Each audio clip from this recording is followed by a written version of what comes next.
The Washington Wizards brought in notable players for their pre-draft workouts. Are the pre-draft workouts a clue to the Wizards draft strategy? And Tyler Smith, is he a candidate in number 26? Because he's one of those players. Next on Locked On Wizards.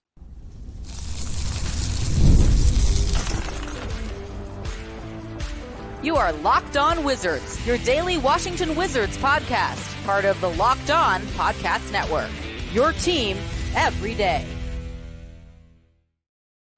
What's up, everybody? I hope everybody had a blessed and fun weekend. And I appreciate you guys making Locked On Wizards your first listen every single day. We are free and available wherever you get your podcast and on YouTube, part of the Locked On Podcast Network, your team every single day. And tonight's episode is brought to you by Prize Picks, the easiest and most exciting way to play daily fantasy sports. Go to prizepicks.com/LockedOnNBA and use all lowercase Locked On NBA for our first deposit match up to $100. So again, everybody, the Washington Wizards had notable guys you want, guys you know, and for pre-draft workouts. And are these pre-draft workouts are kind of a clue to what the Wizards draft strategy is. And one of those players is a target at number 26, Tyler Smith. So we're looking at his scouting report, and we're looking at where he can fit and if he indeed fits with what the Washington Wizards are trying to do long term. But let's get into the pre-draft workouts. Shout out to because this list came from shout out to Greg Feinberg, man.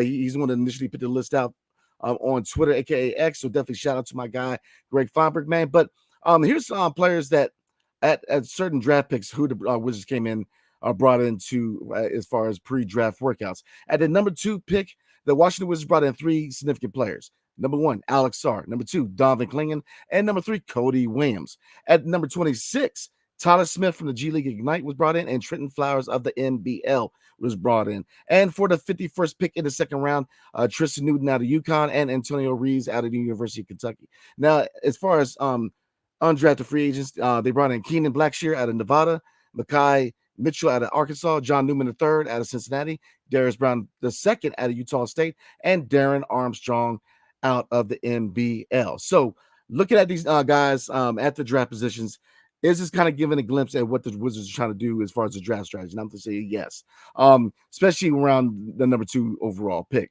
Obviously, Alex Sarr with a lot of noise with Risa Shea being a target of the San Antonio Spurs and the Atlanta Hawks, and how there was talk about a potential trade that would send the number 1 pick from the Atlanta Hawks to the San Antonio Spurs for their 2 draft picks at 4 and 8. So, if you look at number 1, a lot of names have floated to being the number 1 overall pick potentially through mock drafts.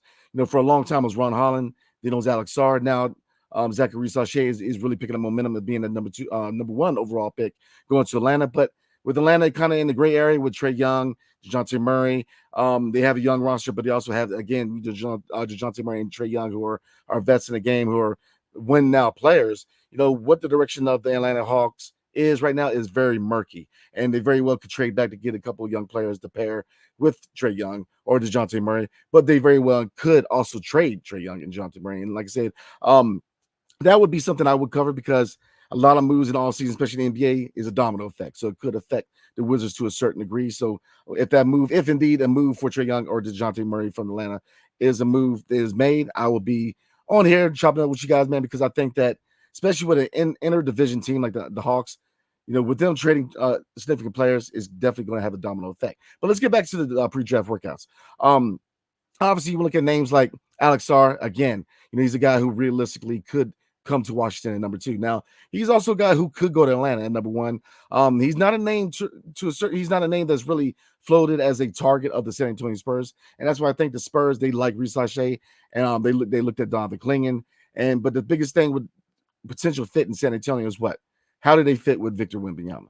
So if you look at Zachary Sachet, who is slated to be a 3-and-D wing, he could come in and be a really good piece next to Wembanyama. Obviously, both of them are French players, so that French connection really comes in, the relationship. They play with each other, played against each other, so those relationships matter. Number 2, looking at Donovan Clingan, obviously the Wizards they need a lockdown rim protector in the paint.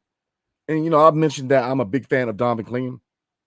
I mean, if you look at his intangibles, he's 7'3", 280 pounds. So he fits the mold of being that center who can definitely bang down low with these bigger centers in the NBA. So I think that when he goes against your, Valanciunas, when he goes against your Andre Drummonds, when you go against, your bigger centers, man. I think that when you got a center who's a rim protector, who, yes, offensively, he's got ways to go.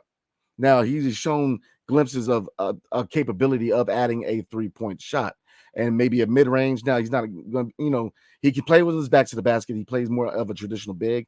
He's definitely a rim protector. How fast can he go in transition? That's another question, because this is definitely a team that needs to move the pace to be successful, in my opinion. And obviously, in the opinion of the front office and of players such as Jordan Poole and Kyle Kuzma, who agreed that pushing the pace will benefit this team going forward because they have the pieces to do so. And I think they, when you look at, what pieces to add in the draft, you need to look at guys who can flourish in a faster offense. And, a team that can definitely push the defense to the brink in transition, man, and definitely try to catch defenses off guard. So, number 3 on the list, looking at Cody Williams, his brother Jalen Williams out of the Oklahoma City Thunder. Cody Williams, a versatile guy, his intangibles, his size, he's definitely a guy that could be a sneaker. If you look at this draft, from 1 to 15, it's something to change. I mean, there's a lot of good prospects in this draft. I mean, you see guys like Matas Bazilis, who I think it could be another sleeper at number 2, in my opinion. But Cody Williams is a guy that is, his draft stock is rising, and he's rising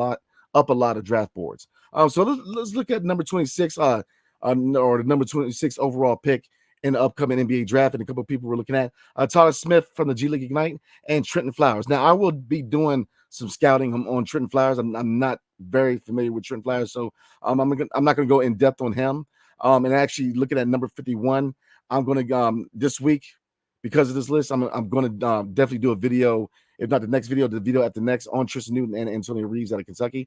And the video after that, I'm going to do these names from, looking at the list of guys who are slated to be undrafted free agents. But looking at Tyler Smith from the G League Ignite, man, and now we're about to get into his scouting report. But the fact that, they're bringing him in for a pre-draft workout says a lot for what they're trying to do at 26. Now, the jury is out on whether they trade back into the lottery. Should they? Yes. Do they intend to? Maybe. Is that the plan right now? We don't know. Obviously, there's a lot of things that need to unfold, a lot of dominoes need to fall. But, looking at it, like I said, we're about to get into the scout report. I'm going to make you guys believers on Tyler Smith, man. But he's a guy who can play. He's versatile. He can definitely play the ball, man. Coming out of G League Ignite, it's kind of it's weird with the G League Ignite because, if you look at the Thompson twins, they were able to come out of there and be draft high and contribute right away. Scoot Henderson, I think he can be a franchise point guard, but he's going to have to develop, man. So there's a lot of names, but the G League Ignite overall have done a good job getting these guys ready to be contributors at the NBA level, right? So Todd Smith is a guy that I like at 26. I mean, if we're able to draft him and grab him at 26, man, especially depending, because he can play the 4. And like I said, we're going to get into, but he's a prospect that, look, if he's available, you make that move. Todd Smith is the guy that he's rising up draft boards too, man. So definitely, like I said, we're about to get into Tyler Smith, man. But those are the names for the number 2 overall. Alex Sarr, Donovan Clingan, and Cody Williams were all brought in for pre-draft workouts. Now they're obviously going to bring more guys in, and when they do, I will be your first source to let you guys know. And like I said, there's a lot of good guys out there as far as Wizards content creators. Like I said, Greg Feinberg put the list together, so this is based on that list, man. But I have been very active in covering or looking at the pre-draft workouts, man. So again, at number 2, they brought in Alex Sarr, Donovan Clingan, and Cody Williams, and at number 26 overall, they brought in Tyler Smith from the G League Ignite and Trenton Flowers from the NBL. And like I said, going forward, next episode, we're going to get into Trenton Flowers at 26 and look at a couple of the pre-draft rookies at 51 in Tristan Newton and Antonio Reeves. And then obviously we're looking at some of these names from the undrafted free agent list. But we're about to get into Tyler Smith, which is one of the guys they worked out at the number 26 overall pick slot. So we're going to get into him. But before we do, tonight's episode is brought to you by LinkedIn. So when you're hiring for your small business, you want to find quality professionals that are right for the role. That's why you have to check out LinkedIn Jobs. LinkedIn Jobs has the tools to help find the right professionals for your team faster and for free. Because look, LinkedIn isn't just another job board. LinkedIn has a vast network of more than 1 billion professionals, which makes it the best place to hire. It gives you access to professionals you can't find anywhere else. LinkedIn does all of that while making the process easy and intuitive. Hiring is easy when you have that many quality candidates. So easy, in fact, that 86% of small businesses get a qualified candidate within 24 hours, which is huge, man. So look, post your job for free on LinkedIn.com/LockedOnNBA. That's LinkedIn.com/LockedOnNBA to post your job for free. Terms and conditions apply. Are you watching Fox Sports or ESPN on your TV all day long? Had to turn on the volume with all that shouting? Make the switch to Locked On Sports today, a free 24/7 sports streaming channel programmed for you every day to bring you the biggest stories without all the screaming. Locked On Sports Today brings you can't miss analysis, opinions, and news. Streaming 24/7 on YouTube or the free Amazon Fire TV channels app. Part of the Locked On Podcast Network, your team every single day. All right, everybody, let's get back into it. Now, today we're going to take a look at Tyler Smith, who, again, was brought in by the Washington Wizards for a pre-draft workout. But he was a guy that I was going to cover today regardless, man. We were going to get into Terrence Shannon, man, but I'm going to wait till tomorrow to do that because, like I said, I wanted to get that list out as far as the guys who were brought in for pre-draft workout. But let's get into Tyler Smith, everybody. And like I said, very intriguing player, man. Let's look at his intangibles. 6'11" with a 7'1" wingspan, 226 pounds. Looking at his stats for this previous season, he averaged 13.4 points, 5.1 rebounds, 1.1 blocks, and 1.4 steals per game, which I like those defensive stats. He shot 48.1% from the field, 36.4% from three, big stat, but 56% for the foul line. So, 56% from the charity strike has to get better. But I do like the fact that he shot 36% from three. League average is around 36%. So I like that.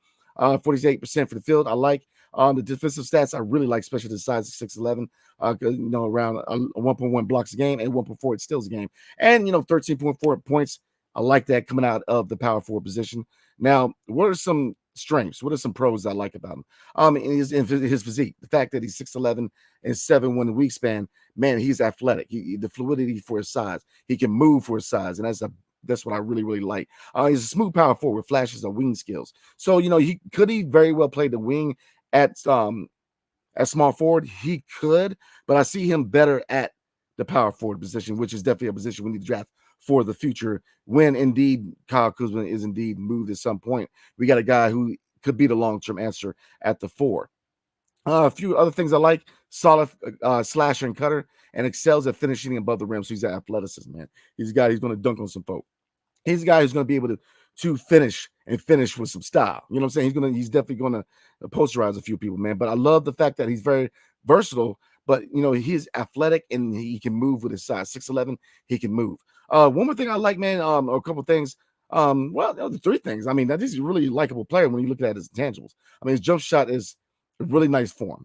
I mean, he shot 36.7% from the 3-point range. So, again, he's a guy who with a fluid shot who his offensive standpoint, I mean, he's going to get better. He's going to be he's going to get better offensively, in my opinion. He can handle the rock, and I'm telling you, initiating fast breaks after grabbing rebounds. He's a guy who can roll and transition, which, again, we need guys who are dogs and guys who are going to be able to, definitely be active in transitioning because this team is going to get faster because I think that is definitely the DNA they need installed into Washington to make this team better. It has to be a faster offense. We were first in pace, and it showed in the second half of the season because this team was better. This team played harder, they played faster, and you saw the potential of what this team can do if they put the right pieces in it and they play it the right way, which is faster, in my opinion. So, Tyler Smith, what are some things that I don't like about him? Where every pro, there is a con, right? He's raw and still developing, man. He's very, very raw. He's got high potential, especially at a guy who's slated to be at number 26 later in the first round. That type of draft, depending on where we go number 2, again, we have the ability to add a couple of really high impact players. And especially if we find a diamond in the rough with the 51, we can come out of this draft with 3 guys who are going to be able to, develop in the right system and be contributors down the road, man, which is something that we need in DC because, again, we're going to year 2 of a rebuild. So Tyler Smith was other things that, his defensive intensity needs work and his rebounding needs improvement, man. 2 areas where I think he can get better, but he's definitely raw. He's definitely raw offensively, even though you see his offensive skills and the potential of it, but defensively also. He's not a playmaker. He's not a guy who's going to be able to create for himself or others. He's a connector. So he's a guy where he's got to be set up, and maybe he can add those skills later. But he's a guy that you see high potential offensively and defensively, very, very raw, and a guy who's definitely going to have to be developed. Which, again, as environment, system, and coaching are keys, right? And we have the coaching staff that's going to be able to develop this guy. So I think that he would fit in DC, man. So, like I said, look at a few other things, but he has high marks, and he's a guy who, he's definitely going to climb draft boards, in my opinion. He's a guy that, if available 26, which now that I'm looking at, he could very well be there at 26. If he's there for the Wizards, you definitely make that move, man. But he very well could be gone by 26 because he is a very high upside player, man. I mean, to me, he has a high ceiling. Well, I'm gonna say this: he has a low ceiling but a high floor. I'll say that. His ceiling is low, but he has a high floor. If that makes sense to you, for all you basketball heads, man. But I think that he's a guy that, again, if he's available at number 26, man, you make that move because right now the biggest thing is not only hitting on number 2, but we have to hit on number 26. If we trade back into the lottery, we definitely have to hit that pick. And 51, we saw this previous draft underneath Will Dawkins that they can find diamonds in the rough in the second round. The fact that we finally found a guy in the second round and Tristan Vukcevic shows you that these guys know what they're doing in the front office. They're good. Scouting department is revamped. They know what they're doing. They're scouting these guys. And like I said, you definitely see the progress as far as scouting and development because Tristan Vukcevic was a hit in the second round. And even if you look at a couple players, man, that we were in position to get, and rumored to get G.G. Jackson, the other, I'm trying to think of the guy, man, but we traded him to Golden State. But we were able, I think that we have the ability to find those diamonds in the rough in the second round. So, I mean, this is a big draft for this team. People point to next year, and obviously rightfully so with Cooper Flagg and amongst, other guys who are guys going to be able to contribute right away, even though there's a few guys in this draft who can't contribute right away. But this is more of a developmental draft. But look, and I get that. We definitely need to hit next year. We need to find that star guy. But this draft right here, as far as adding young depth, starting a youth movement, really getting the development started right, this is a really sexy draft, in my opinion, because, yes, you're not going to find many guys who are going to be able to contribute. But this is a draft where if you are in the rebuild, if you are trying to develop your young core, this is the draft because you're going to be able to add 3, maybe 4 guys in this draft to Washington who can develop to be starters or high impact guys, in my opinion, who are going to be good complements to the young core of Deni Avdija, Jordan Poole, Corey Kispert, Bilal Coulibaly, and we'll see Johnny Davis. But we have a lot of leeway, especially with the salary cap situation. Like I said, with free agency, I'm gonna do some free agent videos. A couple of people asked for Nicholas Claxton, even though he is slated to go back to Brooklyn. But could we sway him? That would depend on us missing out on the center in the draft because I think that we add a center, it has to be in the draft. And there's a lot of good prospects in center in this draft that I think can definitely be contributors. Just a lot sooner than later, in my opinion. If you're looking at Don Vickling and if you're looking at Zach Edey, Khalil Ware and Yevis Missy Bella, man. So, there's a lot of potential at the center position. But getting back to power forward, like I said, looking at Kyle Kuzma and the fact that we're talking about Tyler Smith, get back to Tyler Smith. Eventually we're going to need a long-term prospect at the power forward position. I think Tyler Smith's that guy. I think, again, if he's available at number 26 overall, you make that move. And I think that power forward is a position that, just like point guard and just like center, are areas that we need to show up not only for the immediate future, but for the long-term future. Power forward is one of those because, right now we all know that we don't necessarily need to move Kyle Kuzma, but you want to move him when his value is at his highest. And I believe that we are at that moment. So Tyler Smith is a guy who can be the power forward of the future, in my opinion. So, like I said, we're going to briefly look at the itinerary for the rest of the week, what I'm trying to do. And call it night. Like I said, I hope everybody had a safe and blessed weekend, man. So like I said, we're gonna get into the itinerary real quick of what content I'm gonna put out this week, and obviously the week after next is draft week, so we're definitely gonna talk a little bit about that. But before we do, tonight's episode is brought to you by Prize Picks. So you are wondering, or you probably wondering, Brandon, what is Prize Picks? Well, easy. Prize Picks is America's #1 fantasy sports app with more than 5 million members. It's the most fun and exciting way to get in on the action while you watch your favorite sports and players. You pick more or less on 2 or more player stats for a shot to win up to 100 times your cash. Because with Prize Picks, you can turn $10 into $1,000 easy in a single game watching your favorite sports this summer. You can make a Prize Picks lineup in as little as 60 seconds. No time. I'm trying to tell you, man. If you're looking for promotions, Prize Picks has got you covered every single week. From lowering select player stats projections on Tuesdays, which increases your chances of getting a win, to your entry fees back if you have a losing lineup on Fridays.